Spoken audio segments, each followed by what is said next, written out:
1 2 3 4 5 ตามต้องแปดแม่บอก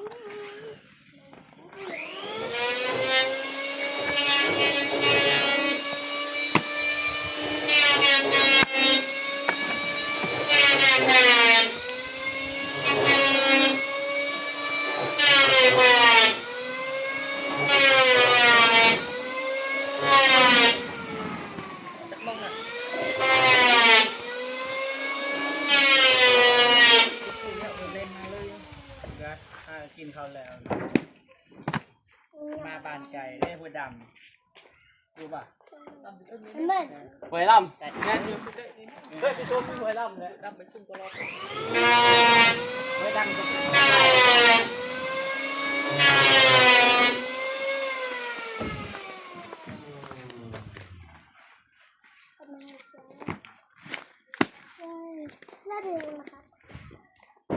เรียบร้อยวันนี้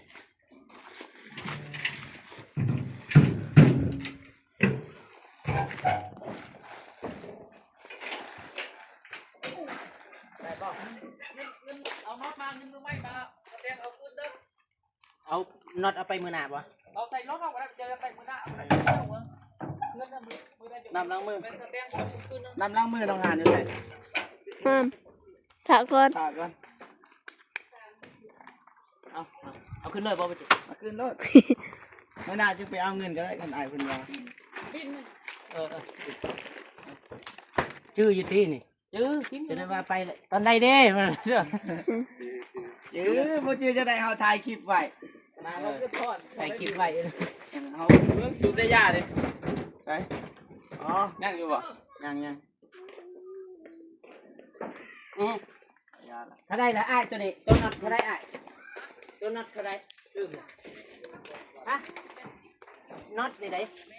น็อตนี้ทง180เด้อมันมี10 ทงเนาะจ้ะเอาไว้ตุกของพวกเราอันนี้นะ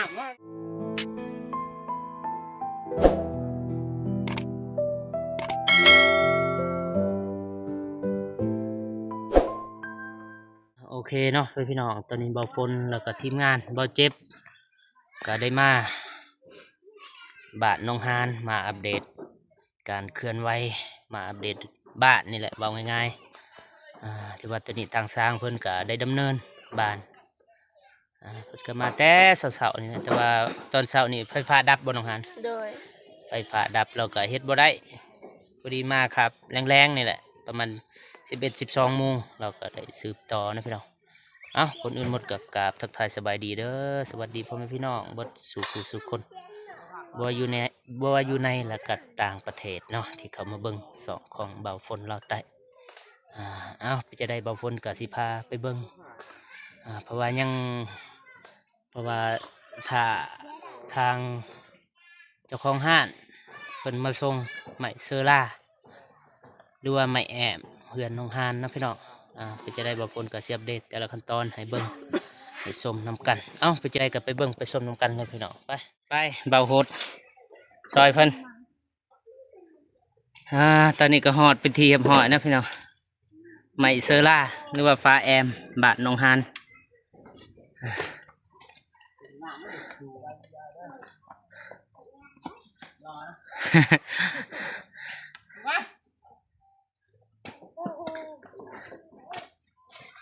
ใกล้บ่ใกล้ตีซ้ำนี่10 ลักใกล้ดอกใกล้มันทางมันขึ้นคอยร้ายทางคอยดอกร้ายเล็ก1 เล็ก 2มานี่มีแต่คอยเดียวขึ้นคอยนี่อยู่นี่บัดเมื่อจะหน่อยขึ้น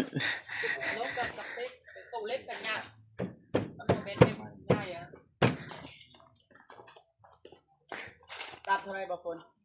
4 แผ่นตับ1 4 แผ่นราคาบ่340,000แม่นเป็นเท่าไรเงินบาทก็คูณหารเอา507 บาทจังหวะเดี๋ยวบ่จื้อปะนะ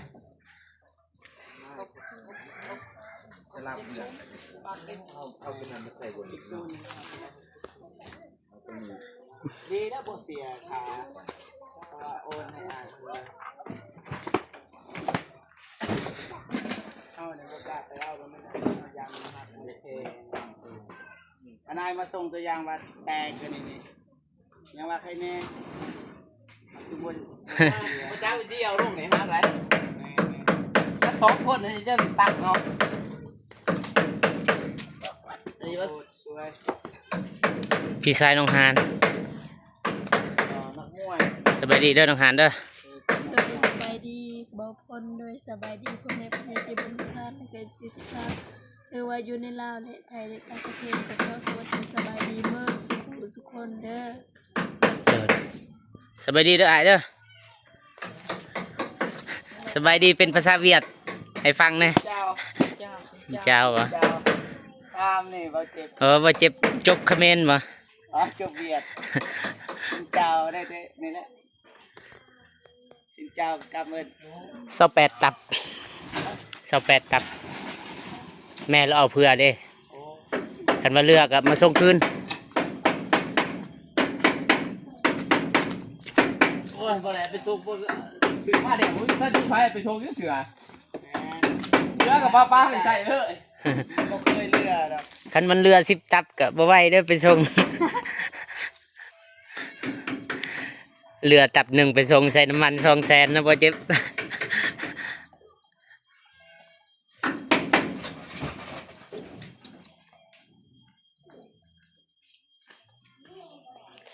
นี่อยู่ใส่กล้องเด้เที่ยวเอาแต่ละมื้อไม่เฮ็ดเบียกนะ สร้างนี่บ่ แม่นใกล้กลัวทะแตงอีก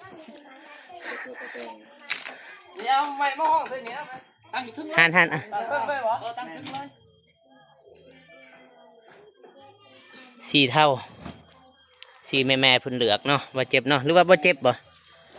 แม่เนาะเจ้าของเฮือนพุ่นแหละ ของเรียนแน่นะ แม่ คือบ้านเฮานี่ซอยกันจักลัง นี่ ทางนั้นไม่ให้ไปย่างเบิ่งน่ะเอาย่างเบิ่ง พร้อมเปล่าเม็ดเหรอ แม่นทางนั้น สบายดีเด้อบ่เจ็บเด้อ โดยสบายดีเด้อ มื้อเช้าค่าเวียกบ่ ข้าวเวียดจะได้มาลัดเอาอยู่นี่ มาลัดเอาอยู่นี่ ได้เจ้า บ่ฝนไปผู้เดียวกระเทินแหน่ของอยู่ทะแตงน่ะ กระเทินนะบ่ฝนบ่ฝนบ่ฝนว่าอยู่ในเมืองกันเลยจัดให้ วินหัวเลยอยู่หั่นผู้เดียว เจ็บหัว ไล่เงินน่ะนะเงินบาทเงินกีบเงินบาทสลับกันอยู่หั่น บ่มีครับมันสิไปยาก มันก็ยาก นี่กระปูซื้อบ่ แม่นซื้อเหล็กตะปูกับน็อตแต่ว่าคันบ่ได้เอาน็อตก็มีแต่สิส่งคืนแล้ว บ่น็อตบ่เอา อันแรกสิส่งคืนเอามาอยู่เบาะรถหั่น บ่เอาบ่ ได้ยิงเหรอ เอาลิกระปูได้ปูสีได้มาต่อ ซื้อแล้วบ่ โอ้ยตองจะ เอา ซื้ออยู่บ่ได้ บ่ สร้างเราเคยเฮ็ดอยู่ เอาบอกให้ซื้อลิกระปู2-3 โล บ่ตัวนั้นเหล็กตะปูอันนั้นติ บ่ ตะปู8ตะปู10 กระปู6 ใช่สิว่าประตู6 กระปู4 บ่ฮู้อะตะปูตอกอันนี้เราให้อยู่ทงหนึงอยู่เฮือน บ่นะกระปู4นะ เขาบ่ฮู้อะตะปูตอกอันนี้ตะปูหยัง กระปู4 จังหวัดตะปู4คือสิแม่นตะปู4คันได้บ่ตะปู4 จะซื้อแล้วบ่ ซื้ออยู่รถหุ่นใดเพิ่นบ่เป็นเสื้อมา ซื้ก็โอเคได้แล้วสิได้นัดนี่ส่งให้อายเพิ่น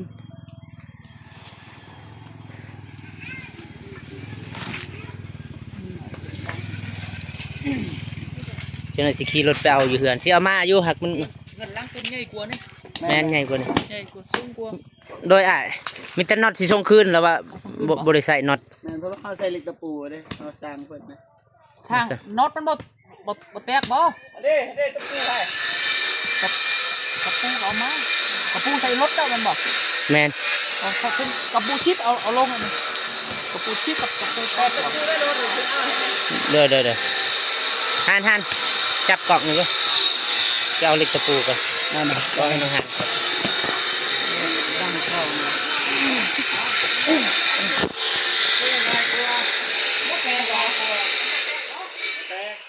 เราเคยเฮ็ดไล่ล่างแล้วเฮ็ดเลยชอบกำลัง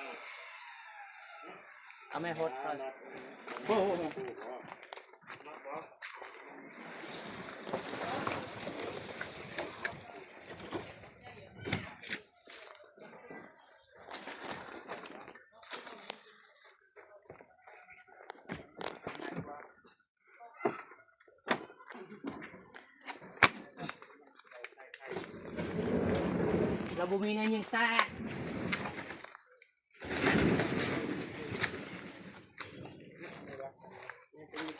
ตัวนี้กระปุกได้กระปุกน้อยใช้อยู่รถมันจุ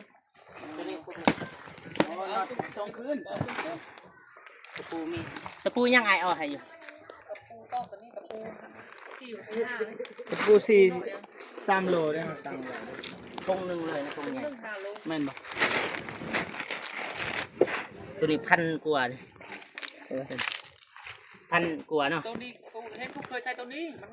มันขึ้นกับชีมันเลยเข้ากันเลย ไอ้สร้างเพิ่นว่าตอกตะปูเอาเพื่อนน้องก็เดิน ไม่เห็น หึ ไม่เห็นอีกว่ามัน บ่เห็นเลย ลูกเนาะ ตัวนี้ก็คือกัน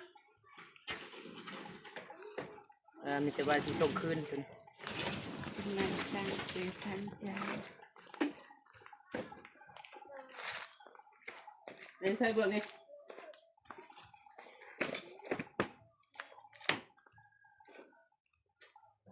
อันนี้สีชมพูว่าจะเอาสีชมพูเพื่อนสีชมพูเดี๋ยวไปมาก ตกกระสอบ อันกระบอกที่บ้านเฮามี ใช่ผลตกกระสอบ สีเทา สีเทา ไม่สีงาม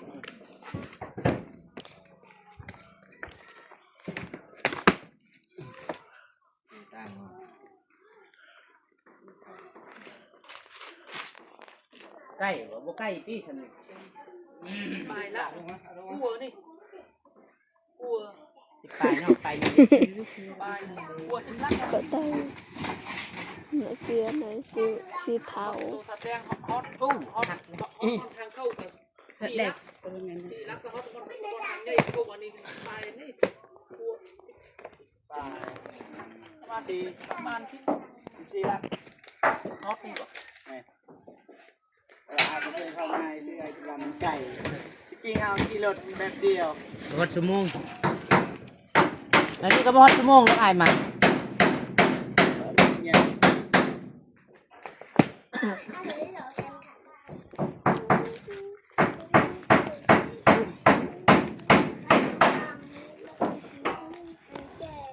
มีใบเปล่าบางคน มีลืมเอามาอยู่เพื่อน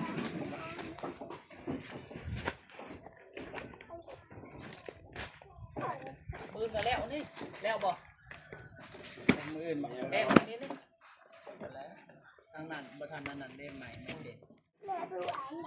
หนึ่งสองสามสี่ห้า ตามต้องแปด แม่นบ่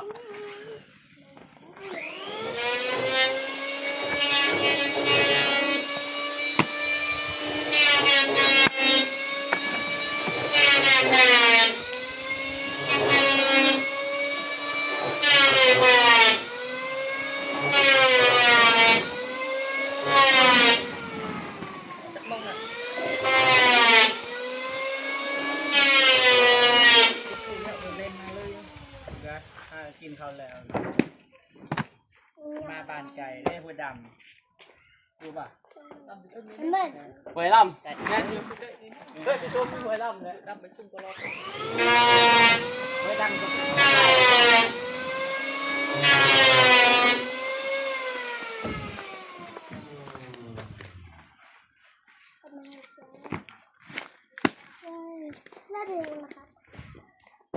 เรียบร้อยวันนี้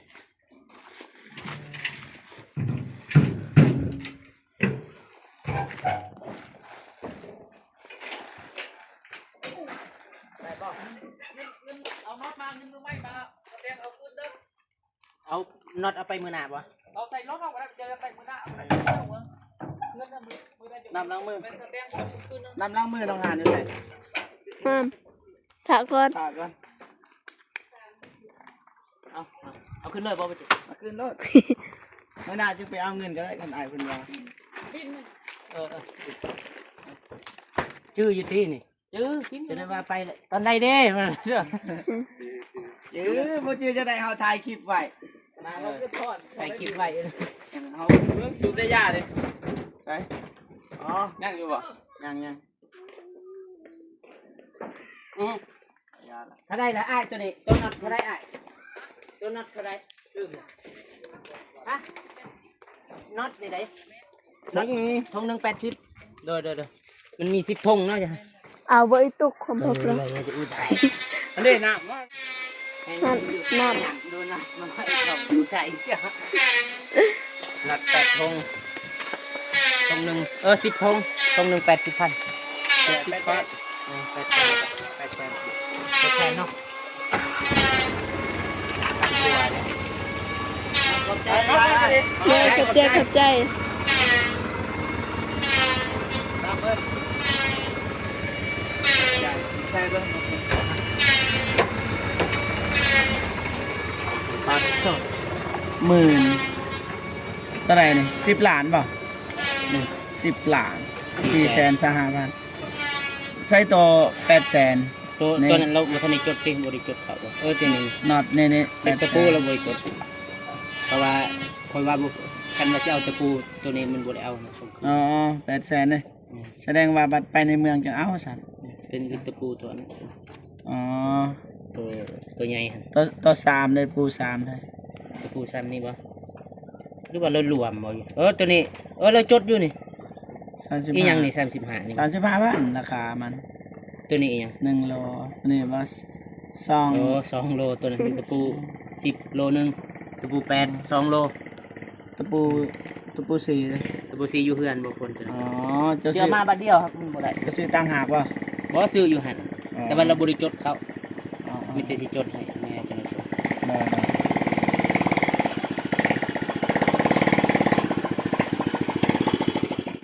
บอกให้2 ห้องแต่ว่าน้องหานเป็นได้ห้องเดียวยันมันหน่อยเลย ยันมันขับ 2 ห้องบ่14 2 ห้องบ่นะ 14เป็นว่าให้เฮ็ด2 ห้อง บ่มีไฟนะ แต่ว่าเฮานี่เฮ็ดห้องเดียว เพราะว่าเป็นหยังจึงว่าแบบนั้นเอาใจผู้อยู่อะนะ เด้อ 2 ห้องมันก็ง่ายเลยนี่ เนาะเบื้องนี้เนาะ ไม่แปลนก็มีอันเด้ก็ดีเลยตัวนี้แห้งไอแดงเพื่อเลยนี่ห้องนอนหนำเลย เด้อ เอาคิดว่าได้ทั้งนอก ถือว่ามื้อนี้ก็ประตูเนาะประตูกับนี่ตีโครง ไฟดับพักเฮ็ด ไฟดับโอ้มีแต่แนวเนาะจนหน่อยไฟดับจนหน่อยพายุอีกเฮือนน้องหาน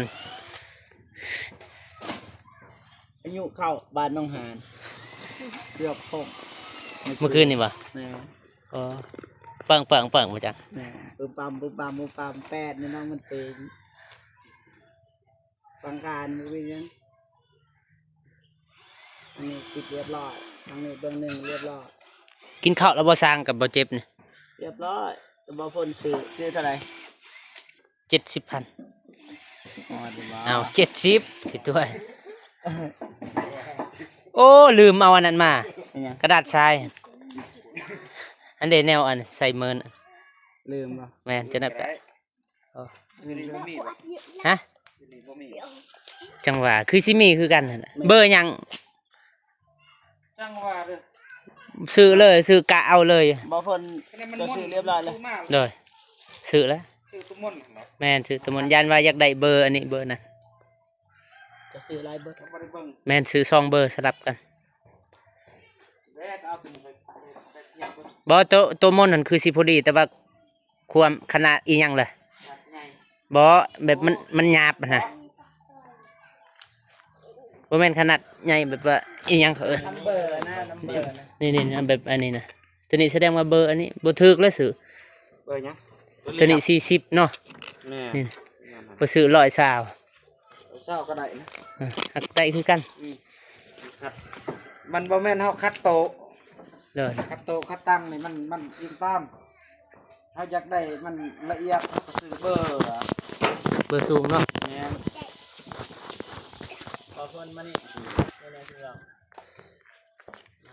เลยถ่ายพอกันได้ ว่าหยุดคลิปก่อน ติดบานประตูเรียบร้อยเนาะ2 บาน4 บานเนาะบ่เจ็บ 4 2 วง แต่ว่าเขาซื้อบ่ถือได้บ่ฝน นี่แหละ เขาเฮ็ดนี่วงกบเขาซื้อบ่ถือบ้านประตูมันใหญ่วงกบหน่อย จังหวะอะไร แดงต้องปาดอีก แม่น ลายเติบบ่ ประมาณ2ที่ว่าลายหน่อยก็50 บาท 2 คน ประมาณ2 หุ่น มันนึงมาไม่อันนี้ปากมันบ่เสมอเรื่องนี้น้อย เออ ไง ขอยเฮ็ดบ่เสมอวะ แม่น แต่ว่าเฮาผู้ไปซื้อนี่บ่ได้วัด ว่าเขาบ่ได้เอาคณะพวกน้องไปซื้อเอาไปแมทมาบัดใส่กันมันเสมอหาติดง่าย โดย เป๊ะๆเลยอันนี้มันยั่วนะ โดย แต่มันเงียง แม่น โดย ครับเบิ่งมันบ่งาม ก็เป็นบทเรียนอีกเนาะบ่เจ็บ เป็นบทเรียนแล้วเฮาบ่ได้ใช้เพราะว่าเฮาเคยซื้อนะแต่ว่าคิดว่าทำการตลาด หานหอยไม่ได้หรอกมากันกอตะโกย เมื่อจานมันก็จะเป็นแค่อยู่เด็กละ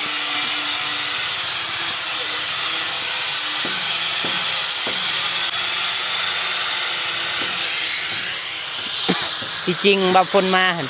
แม่เราให้ซื้อของกินอีกซื้อไปเพื่ออีกซื้อไปเพิ่มหั่นนะแต่ว่ากลับไปกลับมา เจ็บหัวอยู่หั่น เขาก็สั่งเด้ ลืมเลยบัดนี้บอสซื้อนอกจากมาเพียนะซื้อแนวอื่นอีกมากไม่มักตอกแม่พุ่นน่ะแต่บ่ฝนบ่ได้ซื้อมื้อหน้าซะคิดว่าลืมแน่ไปซื้ออันนี้อันนั้นไปเอาเครื่องซื้อน้ำมูกน้ำมันน่ะนะก็เลยลืมซื้อ เอามาทำไอ้นี่เนี่ยครับมาอัปเดตนี่แหละยืนมาเดินทานกินข้าวกินนี่ บ่ กินข้าวจะบางคนซื้อให้ เออ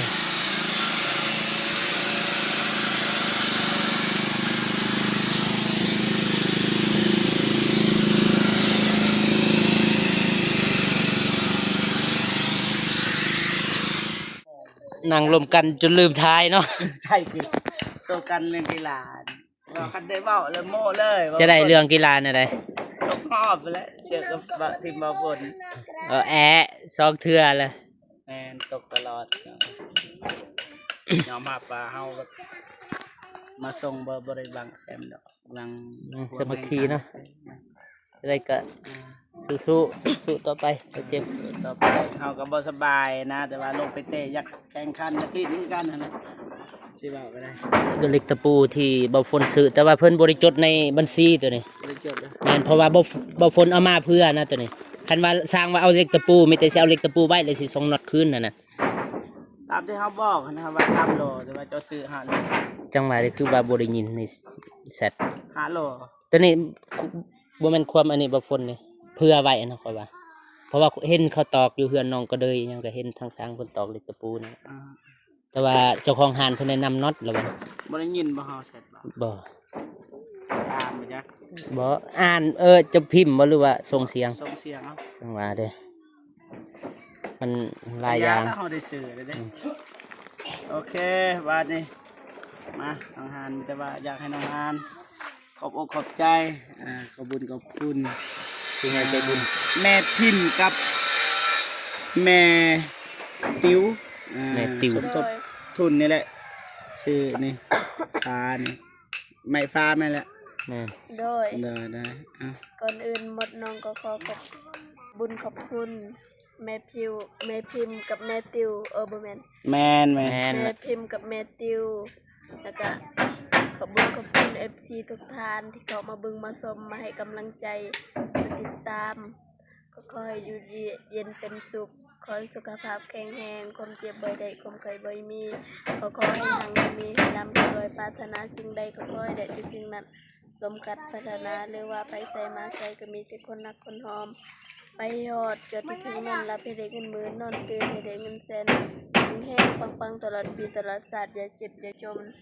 พร้อมครอบพร้อมครัวเด้อสาธุ ถูก ไปบาทนี่เกียมบาฟนครับเดินทาง เดินทางคือกัน ไอแดงนอนบ่ บ่ครับ กลับบ่มื้ออื่นมานอนบ่ มื้อนบ่ท่านเดี๋ยวฮู้ เบิ่งก่อนเนาะ เบิ่งก่อน ก่อนนอน โอเคเอาไปไหนเอาเก็บจอด ถือว่าคืบหน้าหลายเติบแล้วเนาะสองฝาแฝดมานี่สบายดีไว้มานี่เด้อมานี่เจ้าอย่าอึ้งมานี่ ต้องไดึงนบไว้สบายดีไว้นี่เฮ็ดแน่นี่ไว้ สาธุว่าสิโอเคเนาะพี่น้องตอนนี้ก็ไม้ฟ้าหรือว่าไม้เซอร่าก็มาหอดแล้วเนาะพี่น้องมาหอดเรือนน้องฮานแล้วทางเจ้าของฮานเพิ่นก็ได้มาส่งมีแต่ว่าตอนนี้บ่าวฝนแล้วก็บ่เจ็บก็สิขอโตวกลับก็เนาะพี่น้องคนอื่นหมดบ่าวฝนก็ขอบอกขอบใจผู้ใหญ่ใจบุญทุกท่านและเก็บซีทุกคนเนาะที่ว่าได้เข้ามาเบิ่งมาชมแล้วก็มาติดตามสองของบ่าวฝนลาวใต้เนาะบ่าวฝนก็ขออวยพรให้เบิดสุขสุขคนจงมีสุขภาพแข็งแรงความเจ็บบ่ได้ความไข้บ่มีให้ร่ำให้รวยปรารถนาสิ่งใดขอให้ได้สิ่งนั้นเด้ออายุมันขวัญยืนแล้วก็พิเศษก็ขอขอบใจทางแม่พิมพ์แล้วก็แม่ติวเนาะที่ว่าได้สมทบทุนหรือได้สมทบซื้อฟ้าเฮือนน้องฮานจำนวน28ตับหรือ112แผ่นนะพี่น้องเพื่อมาแอมบ้านของน้องฮานเจ้าบ่าวฝนก็สิขอจบคลิปเพียงเท่านี้พอๆกันคลิปหน้าสำหรับคลิปนี้บ่าวฝนขอกล่าวคำว่าสบายดีเด้อบ๊ายบาย